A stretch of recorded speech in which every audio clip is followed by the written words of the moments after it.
Hello everyone, in this video we are solving question number 4. In question number 4 you have to find the zero of the polynomial in each of the following cases. We know that zero of a polynomial means a value of the variable in this particular polynomial at which the value of this particular polynomial becomes 0. Or you can say find the value of x for which the value of this particular polynomial is equals to 0. So you have to find the value of x.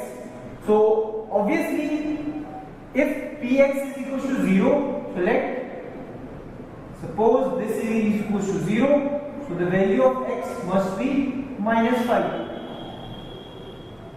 Means when this positive term is shifted to that side, so this will become negative. So the value of x is minus 5. For this value of x, the value of this polynomial will become 0. So this is called the zero of the polynomial.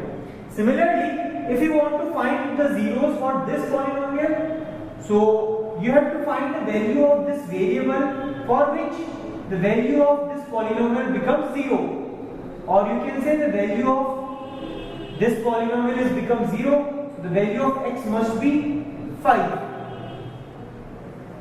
You can verify this if you put x is equals to 5, so obviously this will become as 0, so clearly the value of x is 5, so this can be considered as 0 for this particular polynomial.